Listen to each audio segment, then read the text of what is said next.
Tres. Buenos días, profesora. Nosotros somos el Paralelo 102. Mi nombre es Carlos Arroyo y mi compañero es Germán Villegas. Y esta es la presentación del proyecto final de circuitos de alta frecuencia. Ok, para este proyecto se le pide a los estudiantes diseñar un divisor de Wilkinson con igual porcentaje de división y que se encuentre acoplado a una impedancia de 50 ohmios y a una frecuencia de operación f sub 0. Y en nuestro caso escogimos la frecuencia de operación de 5 GHz y tenemos que tener una pérdida de retorno de S11, una pérdida de inserción S21 igual a S31 y un aislamiento de S23 igual a S32 para un rango de frecuencia de 0.5 multiplicado por la frecuencia de operación a 1.5 multiplicado por la frecuencia de operación. En nuestro caso hemos usado los siguientes parámetros de microstrip para el material de FR4.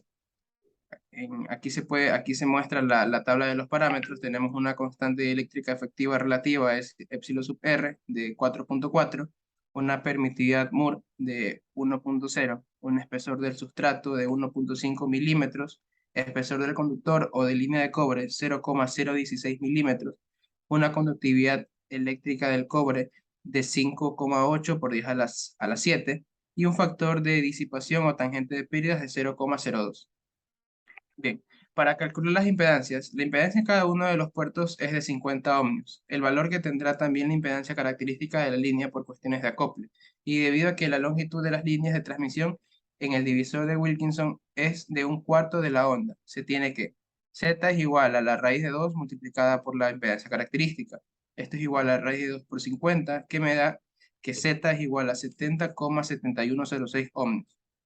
Además, que la resistencia de corte igual al doble de la impedancia de la línea, que en este caso es real pura. R igual a 2 por Z sub 0, eso me da igual a 100 ohmios. Puedes bajar. Bien, cálculo del sustrato. Aquí tenemos el simulador ADS, tenemos la herramienta LimeCalc que nos permite introducir los parámetros físicos del sustrato, además de la frecuencia de operación y la impedancia característica. Esto para que el mismo programa nos arroje los cálculos para la línea de transmisión, es decir, los parámetros físicos de la línea de transmisión que vamos a usar. Más abajo podemos observar los parámetros del sustrato, el MSUB, que van a ser utilizados para realizar el acople en el ADS. Baja. Bien, y por último tenemos los cálculos de los parámetros físicos de las curvas. En este caso también podemos introducir los parámetros físicos del sustrato, además de la frecuencia y la impedancia característica. Bien, ahora para calcular el radio de la curva se debe usar la siguiente expresión. R es igual a L por 360 grados dividido para 2pi con el ángulo de operación. Esto nos da como resultado que tenemos acá que reemplazar los datos obtenidos. El ángulo de operación que estamos usando en nuestro caso es en 90 grados. Y nos da que R es igual a 5,34836 milímetros. Ajá. Bueno, ahora yo les voy a hablar acerca de la simulación del circuito. Si nos vamos a la ADS, podemos ver aquí el esquemático del circuito, en el cual, como dijo mi compañero, tenemos las líneas de transmisión y también las curvas. Tenemos tres líneas de transmisión, que prácticamente tienen los mismos parámetros, se podría decir que es una misma línea de transmisión. Y tenemos dos curvas que tienen los mismos parámetros. Aquí tenemos lo que es los parámetros del substrato. Tenemos los parámetros S que nos sirven para graficar los parámetros S en sí, para visualizarlos.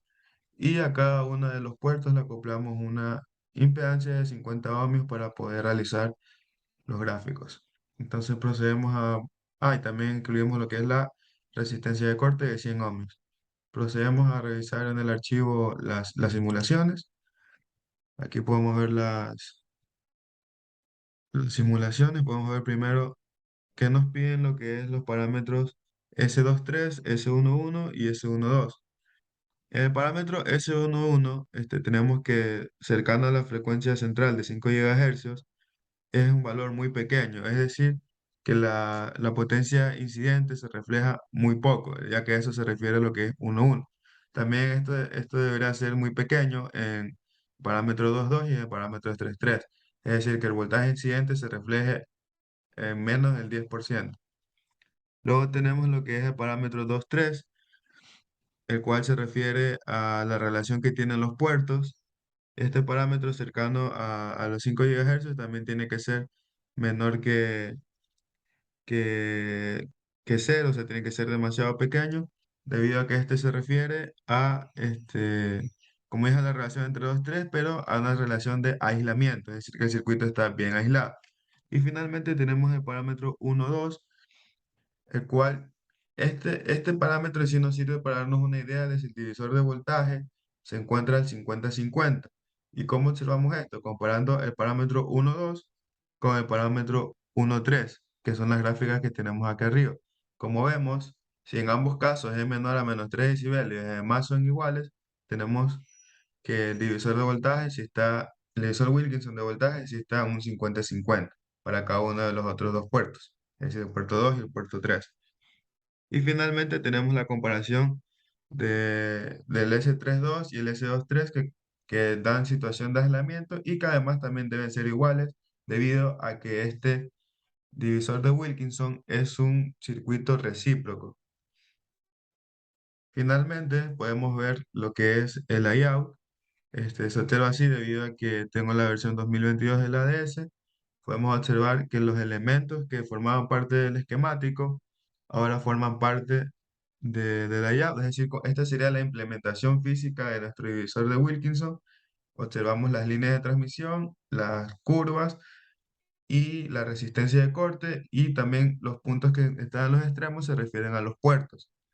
Recordemos que estamos utilizando la tecnología MicroStreet, por eso los nombres de las líneas son M-Link y de las curvas M-Curve. A continuación, mi compañero le va a hablar de las conclusiones. Bien, podemos concluir que el parámetro S11 no se centra en la frecuencia de diseño, la cual tiene el valor de 5 GHz, debido a las pérdidas del material del sustrato, que en este caso es el FR4. Estos parámetros físicos se describieron al principio del reporte. Se ha desarrollado un dispositivo plenamente funcional con gran ancho de banda, bajas pérdidas y reducido de tamaño y peso. El divisor de potencia Wilkinson es una red de 3 puertos que, a diferencia de los otros divisores, gracias a las resistencias entre sus terminales, permite lograr un acoplamiento entre todos sus puertos, teóricamente sin pérdidas y con aislamiento entre sus terminales de salida. De este modo, solo se disipa la potencia reflejada de los puertos de salida. Eso es todo. Muchas gracias.